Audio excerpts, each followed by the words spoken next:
How do you not lose yourself in a relationship? Even if this were to end, would I still be okay?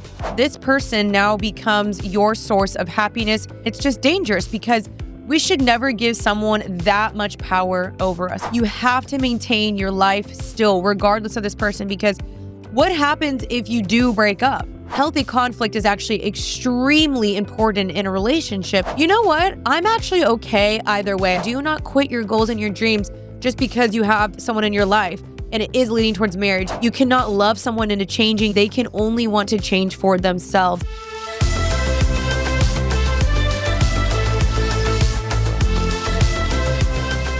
What's up, everybody, and welcome back to Happy and Healthy. I am your host, Janine Emma Pola Ward. Welcome back to the podcast. If you guys don't know about this podcast, it's a Christian podcast where I upload every single Tuesday. And we are currently in a relationship series. I have people ask me about relationships all the time, and I get it. So in my 20s, I went through breakups. I got married as a 29-year-old, went through engagement. I, went through some failed things, went through some toxic relationships, some tough things. I'm right there with you. So I wanted to give you guys some of the best advice that I had in this series. I've tried to get the best advice from the Bible, from Christian mentors, Christian authors, Christian speakers, so that we could all date the right way. And sometimes we do the wrong way. We have to learn the hard way. And I've been there and I've done that. So one of the things I did poorly, I would say in my early 20s, is I did not have boundaries in my relationship. I lost myself into relationships. So in today's episode, we're going to be talking about that. We're going to be talking about how do you not lose yourself in a relationship? How do you maintain healthy boundaries? Because these matter, truly. I learned the hard way that pace matters, how much you talk about marriage, so many different things, it all matters. And so I think today's episode is really going to bless you guys. And so if you haven't checked it out, make sure you guys check out all the previous episodes in this relationship series. And then I will be back with fresh episodes and a baby. Can you believe it? An actual baby, a child. I'm going to be a mother. What the heck? And Caleb is behind me. Hi, babe. He's about to be a father as well. So I hope you guys enjoyed this series. We will be back very, very soon with fresh episodes. So leave recommendations, questions, anything you want to see on the podcast coming up. And we're so excited to get back to you guys on creating brand new episodes. So enjoy today's episode. Share it with a friend if you enjoyed it. All right, I'm really excited about this one. This one is going to be mainly for the ladies because I do mainly have only girl followers on here, but this could be for guys as well because I know that there's a couple guys I know in my life that have done this, and I've just seen this be a pattern within our dating culture, and it's just something that I've learned a lot about, and so I kind of am ready to talk about it. And so I would just say, ultimately, the problem here is that you become codependent. You make this person your entire world. All you do is think about them, you dream about them, you are catering all your time, all your, goals, everything in your world starts revolving around this person. And that's just unhealthy.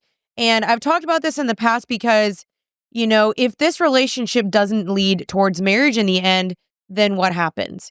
You have completely lost who you are. You've completely lost your sense of identity, your sense of self, because you gave this person all of it. You placed that into their hands when they probably didn't even ask you for that. Often we do that because we have dreams and hopes that it's going to lead towards marriage. And of course, we all want that. However, I still think even within a marriage, you still cannot become super codependent upon your partner. Regardless of where you are, there is a sense of independence that you have to maintain. You have to have a sense of security on your own. And I'm going to recommend some books as well because there's some books about attachment theory. It's called Attached, and it talks about the 3 attachment styles: avoidant, secure, and anxious, and how these can play into this as well, especially the anxious attachment style that becomes super anxious when the person maybe asks for some space, or when they start to pull away, or when they're just needing time to be alone. You start overthinking and being like, oh my gosh, they hate me. They're going to dump me. What's wrong with me? I'm broken. Oh no, this is happening again and again and again. Versus just knowing that people need space and just kind of being like, okay, yeah, take some space. I get it. I need my own space too. And I know that's a bigger conversation because, yeah, if someone does sometimes ask for space and it's a serious conversation they have with you, then yeah, they might be contemplating the relationship. But the bottom line is you have to be secure enough in yourself to be like, well, even if they are contemplating the relationship, even if this were to end, would I still be okay? Would I still be fine? Would I still be healthy? Would I still believe that God is still good? Would I still believe in myself and be confident and secure in who I am and who God made me to be? Or am I going to place all my value, all my worth, all my dreams, all my hopes, and everything into this one person and whether they like me or not? Are they going to determine my value? Are they going to determine my future? Are they going to determine how I'm feeling that day, whether I'm happy, whether I'm sad, whether I believe in myself, or whether I'm confident or not? You see what I'm saying? So it becomes this codependent thing where this person now becomes your source of happiness, your source of affirmation, your source of joy, your source of everything. And it's just dangerous because we should never give someone that much power over us. It's dangerous because if this person is also unhealthy, then one day they could just be like, you are the worst girlfriend ever. You suck. You're fat. You've gained weight. I don't even like you. And you're going to believe everything they say at face value. You're going to cling to that. You're going to hold on to that and be like, oh my gosh, they're right. I am fat. I did gain weight. I am stupid. Maybe I'm not worthy of love. Oh my gosh, this is happening again and again. So you see what I'm saying? It's very dangerous to place that much value into one person's words. And even if it's the person you're dating or a friend or anything, that one person should not determine your value or your worth or just anything for that matter. They, of course, can give you perhaps constructive criticism or critical feedback that would be in hopes to better you, but to believe that that is the defining word or defining statement over your life and who you are and your identity is just wrong. Like that one person should not have all the power. And I know that a lot of this comes from parent wounds. Maybe a parent, completely shamed you all the time or said you're stupid or I wish I never had you or they spoke words over you that you believe in over and over and over. And you just let these lies ruminate over your brain all the time. And so now when you're in dating, you're thinking like, oh, this just feels familiar because my parent used to do this. And subconsciously, you don't even know you're doing this. But it's familiar to you because you're used to that from your upbringing. Unfortunately, a lot of the things that we experience come from our childhood. And that's why counseling is very important because oftentimes we don't even know why we're acting out. We don't even know, how are these negative thinking or negative lies that we're believing, how are they manifesting in our dating and our relationships and our confidence? Because we're not really seeking to understand. We're not really seeking to be self-aware. We're not seeking to really grow and to really probe open those painful parts of our lives and those wounds because it's uncomfortable. But we're not going to grow if we don't come uncomfortable. And I know this is the most common phrase ever, but to grow, it is uncomfortable. We need to be able to seek some change, some pain a little bit, and uncomfortability. That's just required. Even in the Bible, that's biblical when we read John 15, how God talks about how he prunes those that he loves. He cuts off the branches that do not bear fruit. So a branch in your life could be a relationship, it could be a job, it could be an addiction or whatever it may be. That's going to be painful. Cutting anything off is going to be painful, but it's for our betterment. Always for our betterment, especially when we see that God says it's because he loves us, he disciplines those he loves, and it's for our betterment so that we may bear fruit and fruit that will last. And fruit is good. We want good fruit in our lives. And so it's also just biblical that yes, it's going to be painful, but in the end, it is absolutely worth it and it's going to be beneficial and rewarding in the long run. That was a lot to say. Overall, these are something I've taken from this book called Why Men Love Snitches. Now, I'm saying snitches when the real word is the B word. I'm not going to say that because I'm a Christian on here. And you're probably wondering, why are you reading that book? Now, the book is not what you think. The word BITCH actually stands for Babe in Total Control of Herself. It's an incredible book. It's an older book. It might be more controversial. It's not a Christian book, so that's why I don't really overly promote it. However, it has taught me so much on independence and maintaining that and not relying on a man for something and not thinking that this person's going to make me super, super happy and he's not going to be my source of happiness. But the book talks about the 10, what is it called? 10 attributes, I guess you could say, of a high value woman.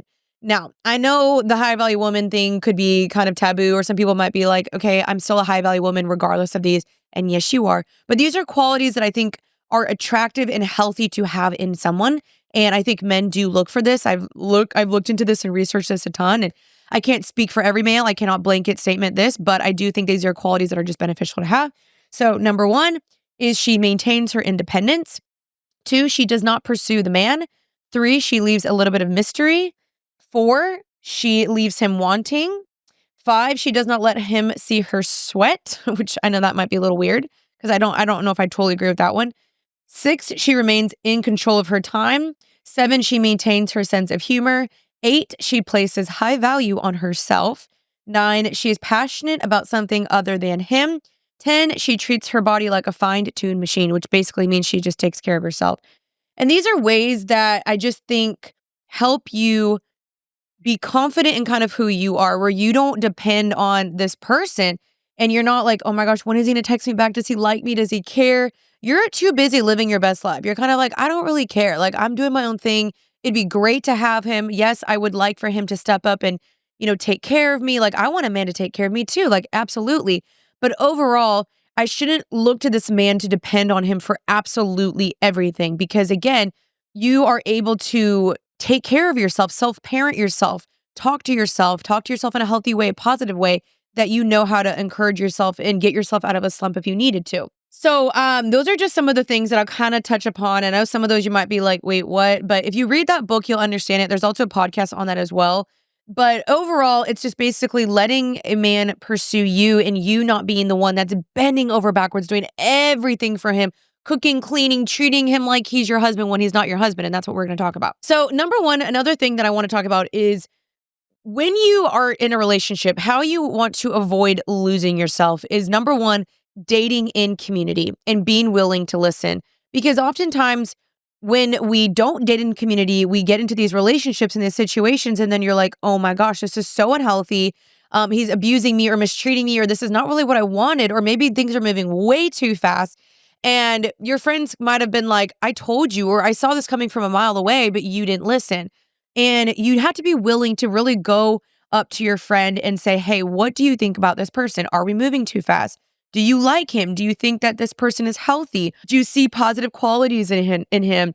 Do you think that what we're doing is healthy? And letting godly community speak into that because it's so important. Maddie and I do that for each other all the time. And it's absolutely crucial in the dating phase so that you can kind of just check up on each other and make sure you're holding each other accountable.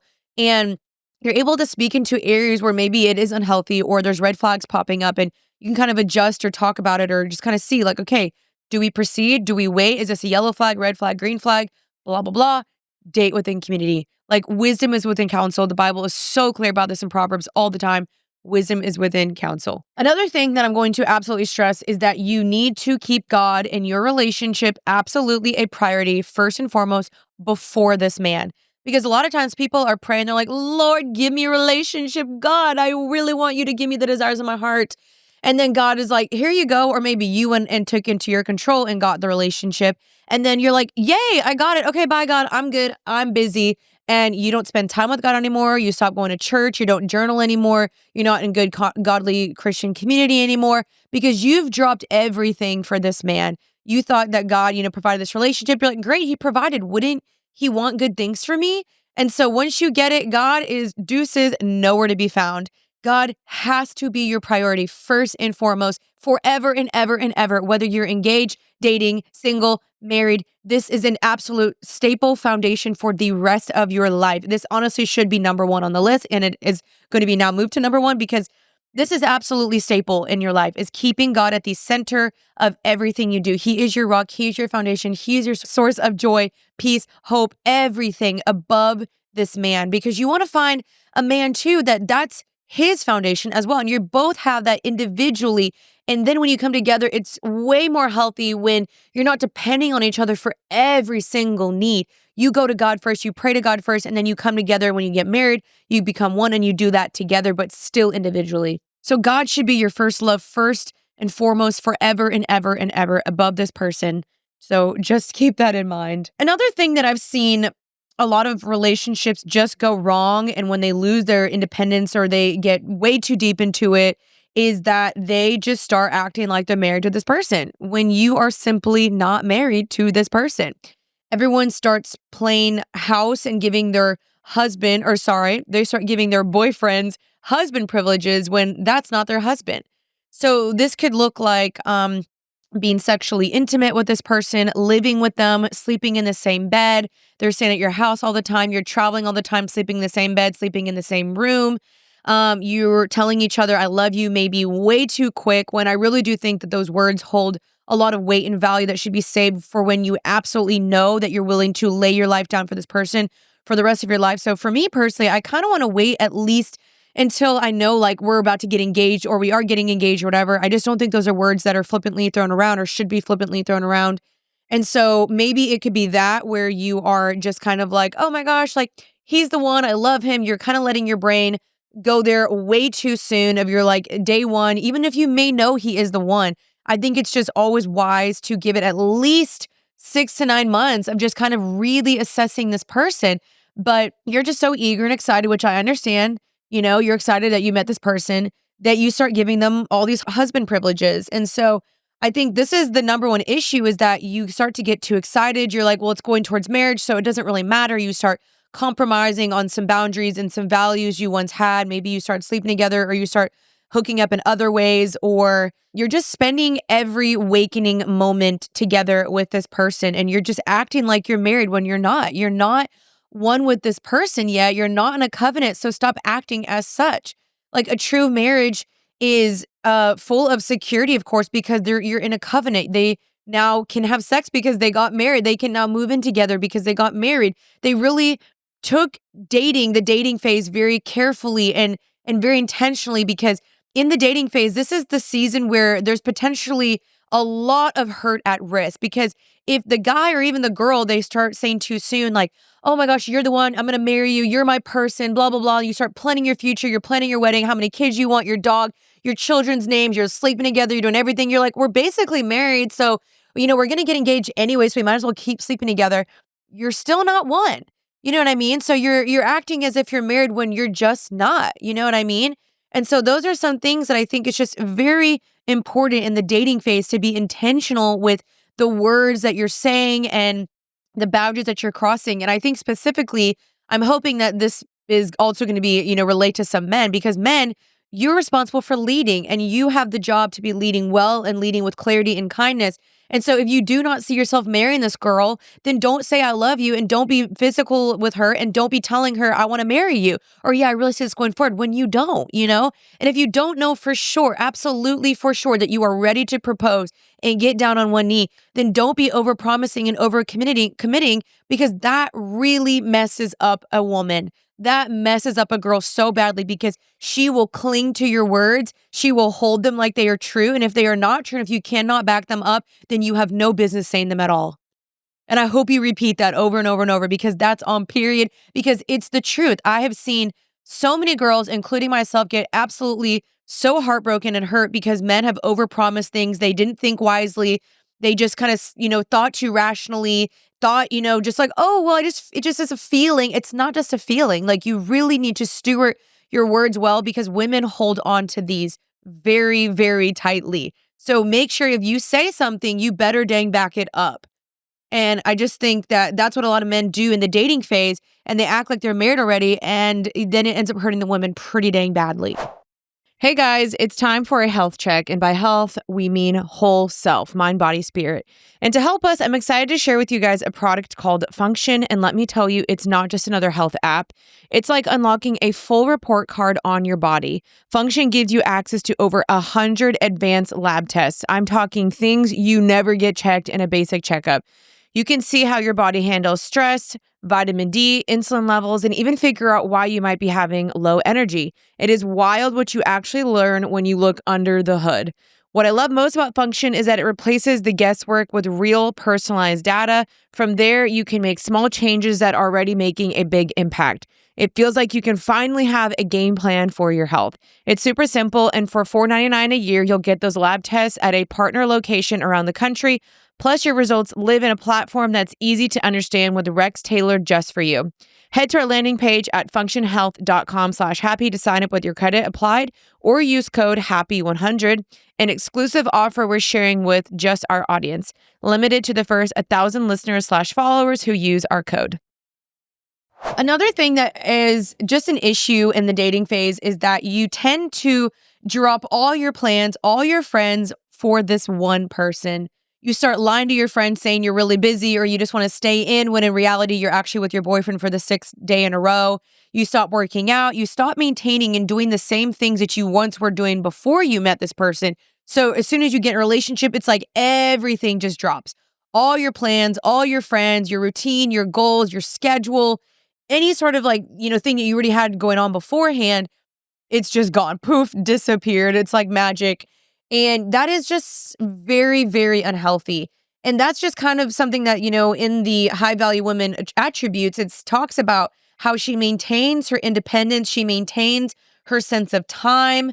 She places high value on herself. She treats her body like a fine-tuned machine. She's passionate about things other than herself. So this looks like you still work out. You still go to the gym. You can start going with him, but you still have your own thing. You still go to your workout classes. You still have your community group. You still have your friends. You still go see your parents. You still go get your nails done by yourself. You can still do things alone or with your other community. Not everything needs to just be automatically canceled as soon as you met this man or meet this man.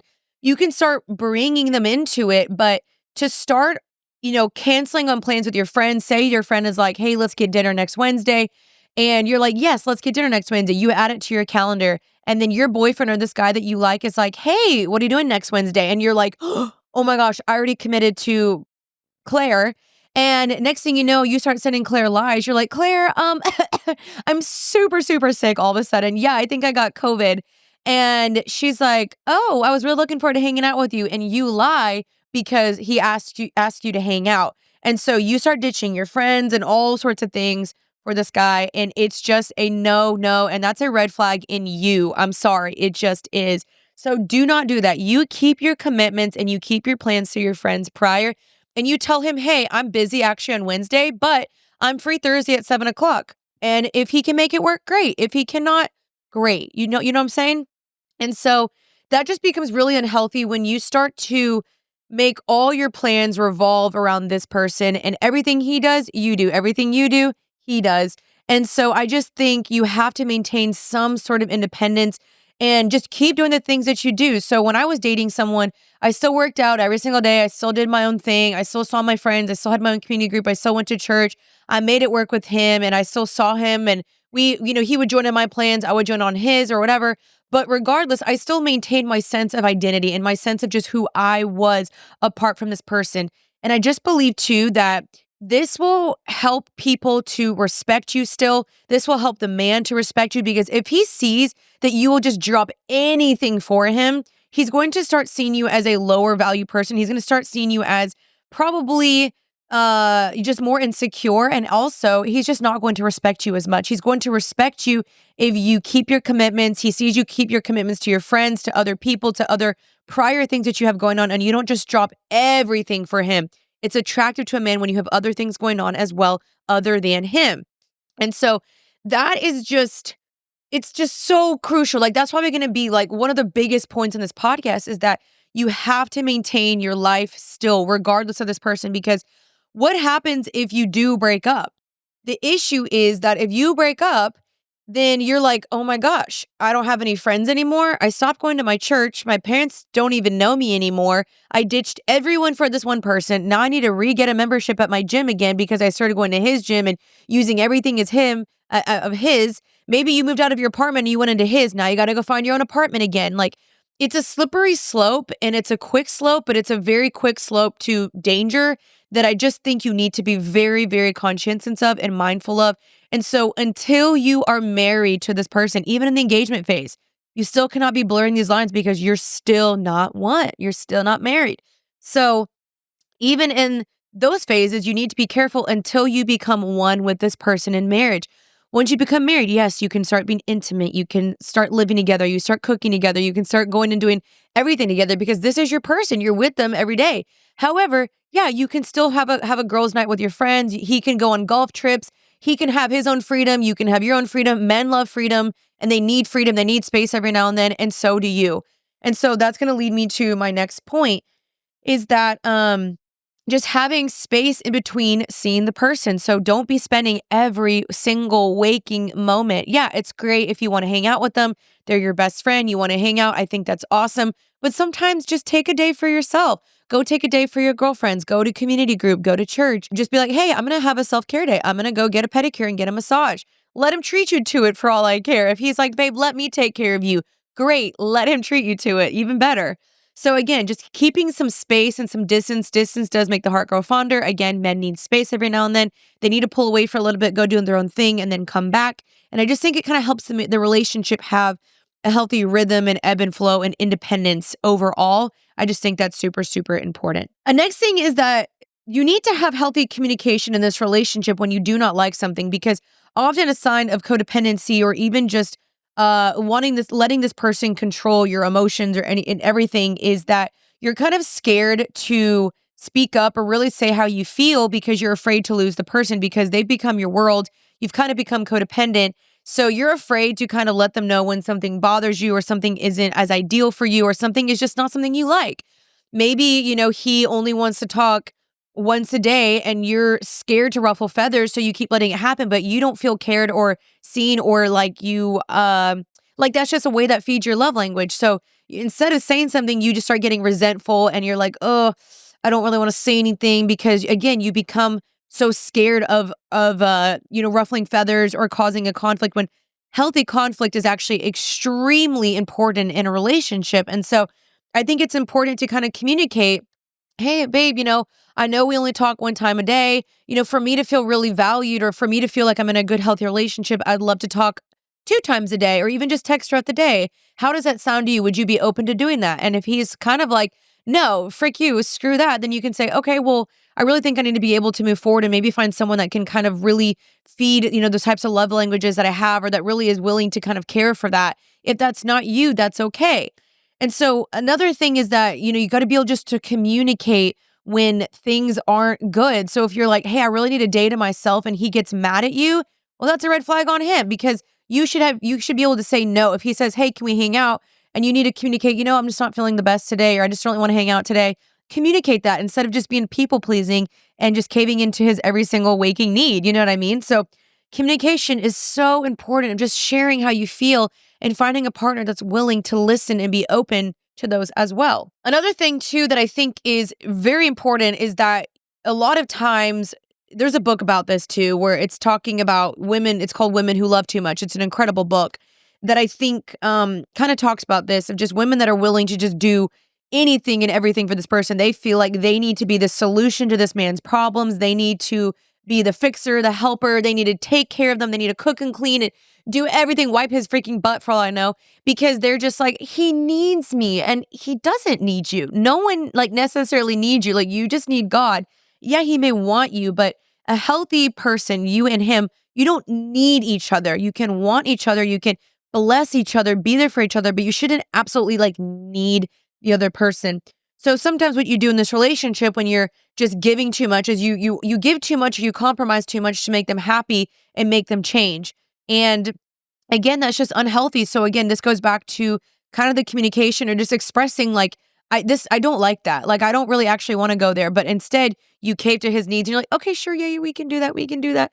Blah, blah, blah. So instead, you are just kind of saying things to keep him around because you're scared of losing the relationship instead of staying true to who you are. So don't say that you like something just to please him or just to keep him around to stay. It's also, again, attracted to a man when he sees that you know what you like and you don't like, and you're willing to express that. And it's not that you need to be in this nasty, like, oh, frick you, like, I don't need that catty little attitude. Instead, you can just say, to be honest, yeah, I'm not really feeling that. Or actually, that's not my favorite thing. And he can be like, oh, okay, great.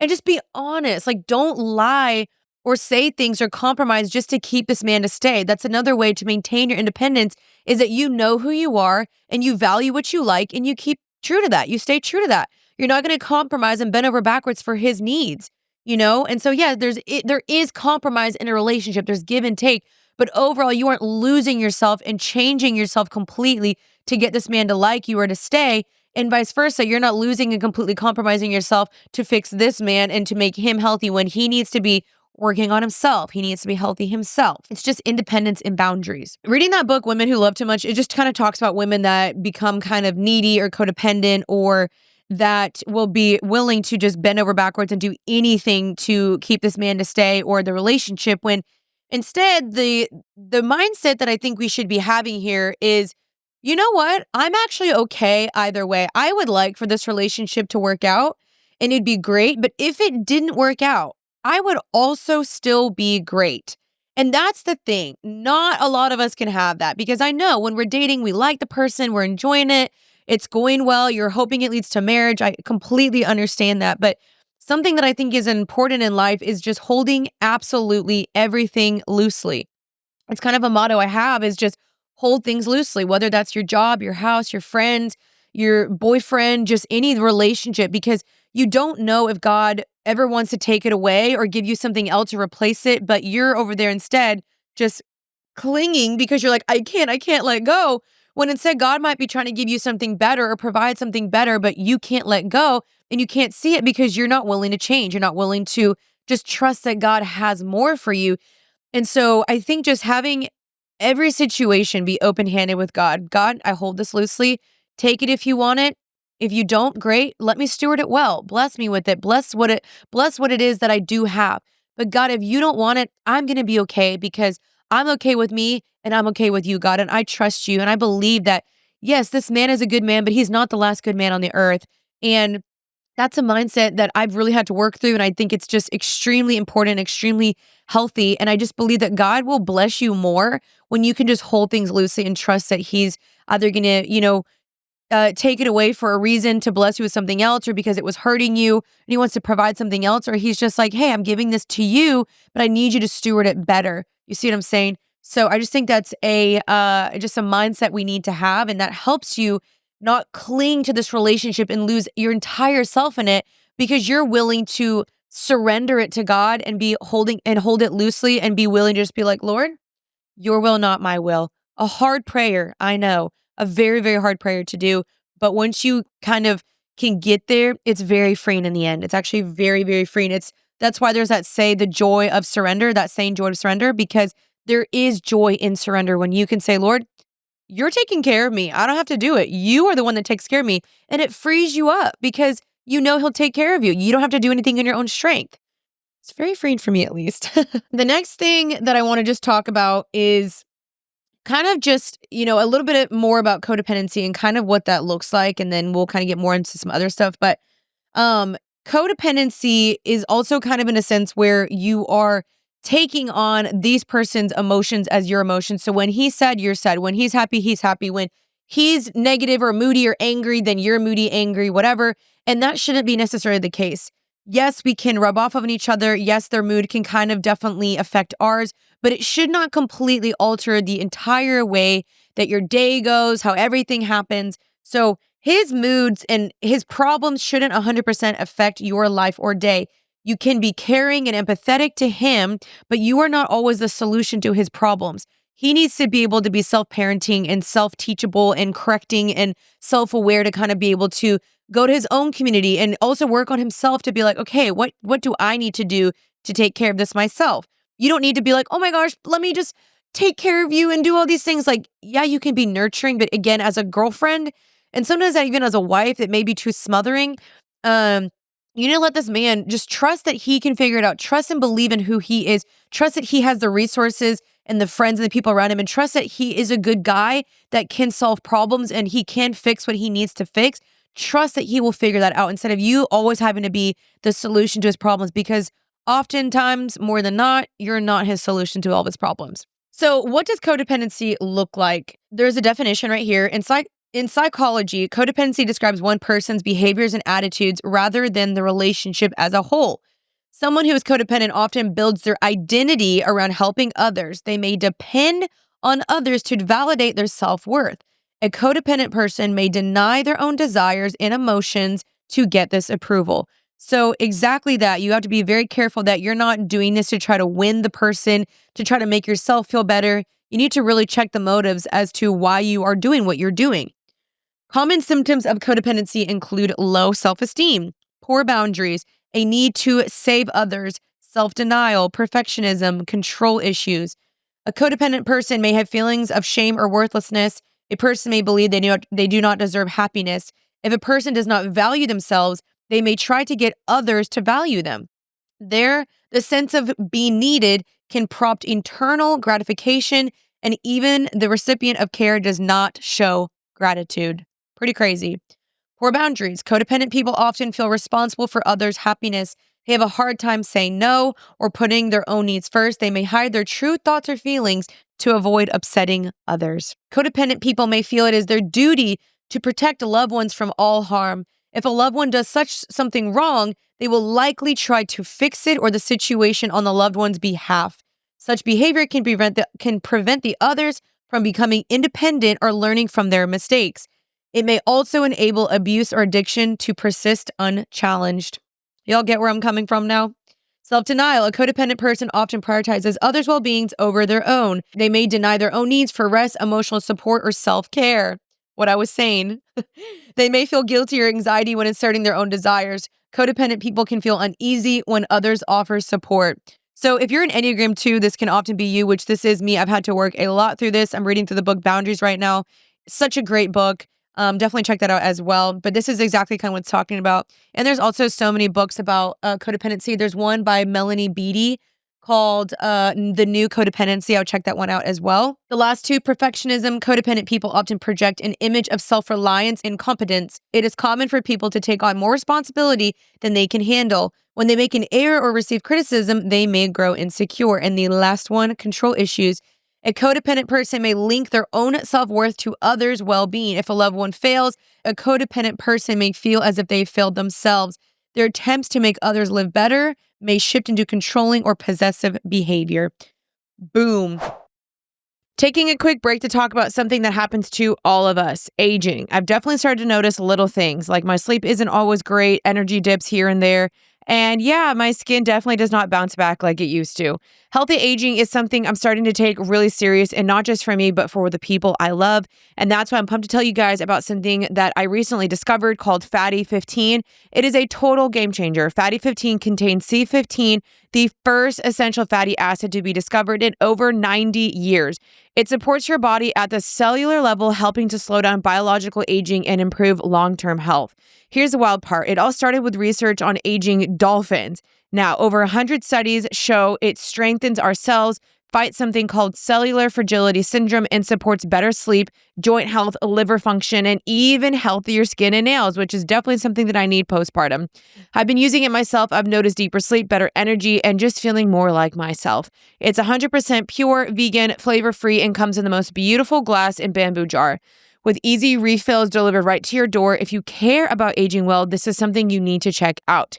Fatty 15 is on a mission to optimize your C15 levels to help you support your long-term health and wellness, especially as you age. You can get an additional 15% off their 90-day subscription starter kit by going to fatty15.com/healthy and use the code HEALTHY at checkout. Okay, guys, calling all folks who are prone to nausea. I have a lifesaver for you. It's called Relief Band, and it is going to be a game changer. If you deal with nausea from motion sickness, anxiety, migraines, hangovers, morning sickness, whatever it is, Relief Band can help. It's this sleek little band that you wear on your wrist, and it uses science, not magic, though it feels magical, to stop nausea before it starts. You can adjust the intensity depending on how you're feeling, and the best part, it's drug-free, non-drowsy, and works within minutes. So if you guys want to use this on a road trip or a plane ride, trust me, you guys are going to love this. It's a lifesaver. The tech behind it is first developed in hospitals. It's FDA approved, clinically proven, and honestly, it just makes sense. Here's a real story from Clara, a real customer. Relief Band has been a life-changing thing for my family. I suffer from motion sickness and nausea due to anxiety. I cannot remember a day without nausea before Relief Band. I love it so much, I bought it for my son. Over 1 million Relief Bands sold, thousands of 4-star reviews. It's the real deal. If nausea ever ruined your day, don't wait. Give Relief Band a shot.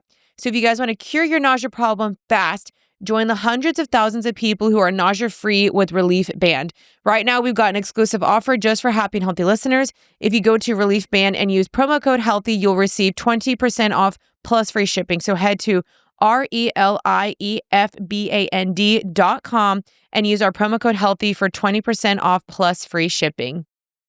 I know that was a lot to take in, but if that sounds like you, that's where I'm going to recommend getting some resources, listening to the podcast Boundaries by Dr. Henry Cloud, as well as listening to podcasts that talk about codependency. There's a ton out there. Just search that.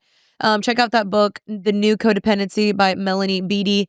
And just know that this can often be how you lose yourself in a relationship, because sometimes I've seen this happen where women are just giving, and then the guy breaks up with them and they're like, I gave them everything, like everything within me. I loved them so hard. I did everything. How could they not love me back when all I did was love them? All I did was care. All I did was just bend over backwards for you to love me, and you still left me. And that's the issue. You cannot love someone into changing. You cannot do all these actions into getting them to change. They can only want to change for themselves. You are not responsible for the person. You're only responsible for your response and your own reactions and own emotions.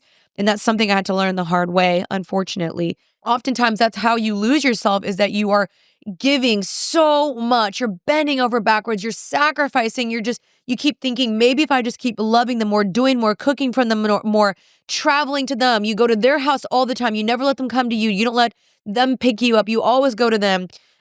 You start losing this independence because you think by doing more for them, in turn, that will give you more love. And it just doesn't work like that, at least in a healthy relationship. That's something too, is just to be very careful and mindful of that, is just not bending over backwards. Like, let the man come to you. Let the man, like, you'll have some compromise, of course, but let him pick you up. Let him wine and dine you. Let him fly you out. Let him come to you. Like, you're not the one paying to see him. You're not driving over there to pick him up. Like, no, we're not doing that.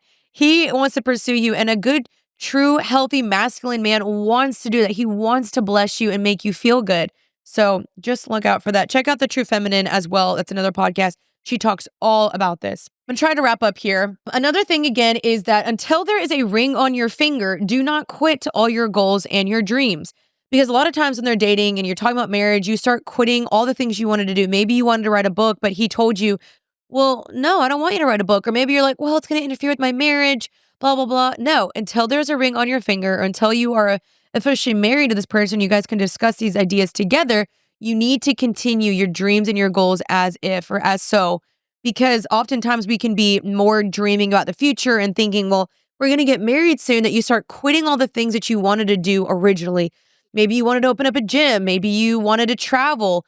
Go do it still. Like, you don't need to necessarily wait around for him to do that. Keep doing that. Do not quit your goals and your dreams just because you have someone in your life and it is leading towards marriage. Even if it's leading towards marriage, continue to still work on the things you wanted to work on. And then when you get married, if this is a great man that supports you, he'll partner with you. He'll do those with you, but don't quit them just because you're dating. That is so major key alert.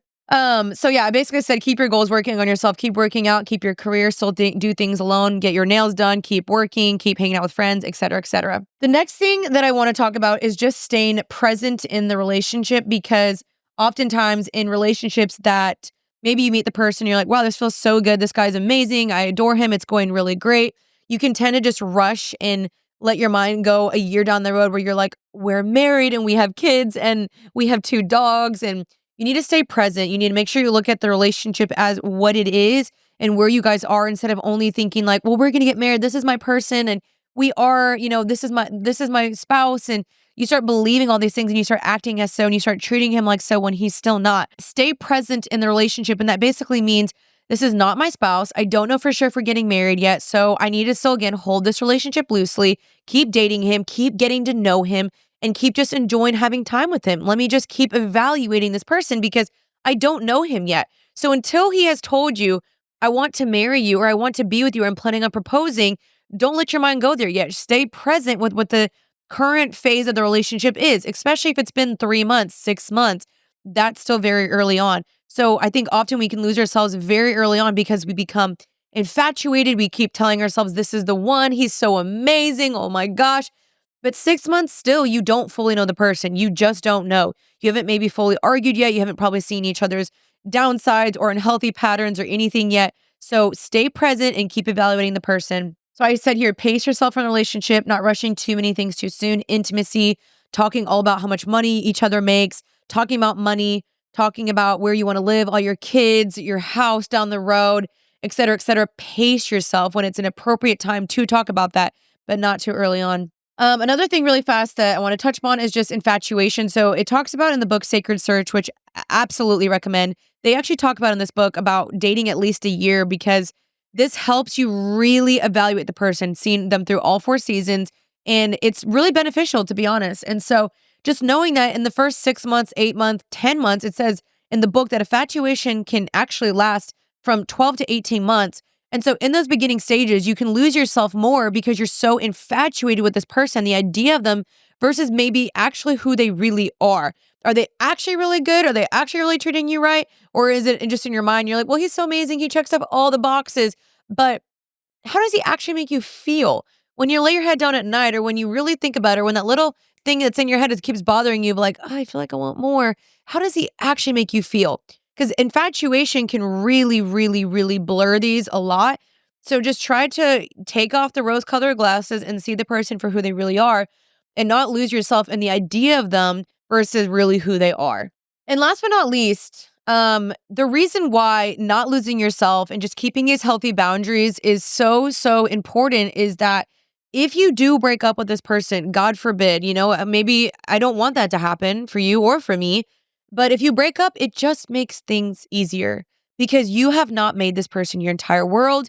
You have not sacrificed everything. You have not bent over backwards. You didn't drop your entire life. You didn't move in with them. You didn't, you just maintained who you were and your independence. And your life can resume normal. But maybe maybe it's a little bit different for you because, you still see them at church or you still see them at school, or maybe your friends were the same or you're in the same friend group or whatever. I'm not saying that the breakup can't still hurt. It absolutely still will hurt because I've had it happen where it was a great relationship, but it ended and it still hurt. But who I was still there. Like I still did everything that I normally did. I still traveled. I still worked out. I had my friend groups. I did all the things I normally did. And so when the breakup happened, I was still okay, even though it hurt and I was sad and all the things, but I was still okay because my life didn't drastically change. There was no drastic change versus other than just not talking to him, losing a best friend, having someone I thought I would marry, hanging out with him on the weekends, et cetera, et cetera. But everything else pretty much resumed the same, which is why having boundaries is so massively important. Like I said, boundaries could be physical boundaries, spiritual boundaries, mental boundaries, emotional boundaries, where you guys are praying all the time together and you're talking about all your money and all your kids and you're saying, I love you too soon and you're sleeping together or even messing around in other ways physically. That stuff just will inevitably mess with your brain. It'll create a tie that makes it harder to leave. And once it does end, it makes it harder to recover and to heal because you've just intermeshed things way too much and you acted like this was your spouse when he just wasn't your spouse yet. And so that's why I'm just saying keep boundaries around your heart, even when you're dating, to not lose yourself. Keep boundaries, guard your heart, keep surrendering your relationship to the Lord. Say, God, is this a relationship that you want for me? If it's not, I pray you take it away. And God will, like he will. And you have to be willing to partner and to listen with God.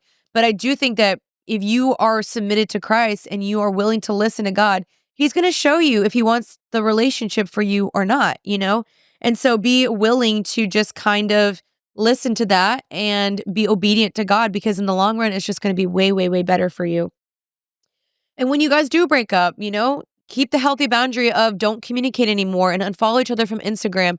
That prevents healing so much when you still are in contact and you're intermeshed all the time. So I would just say another boundary would be if you don't work out, unfollow them from Instagram. You don't have to do it in a savage, revengeful way or a vengeance way or whatever you want to call it.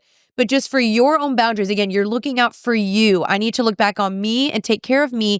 And for me, my boundary is I need to not see you on Instagram anymore. I need to not talk to you. So even if he cannot respect that, even if he's like, no, I want to talk to you. I want to be friends. Sorry, I can't be friends. And so you set the boundary of, I'm sorry, I'm going to have to block you if you are not able to respect this boundary. And it will hurt, of course, but it'll help you heal way, way, way faster in the long run if you just maintain your independence, all these things.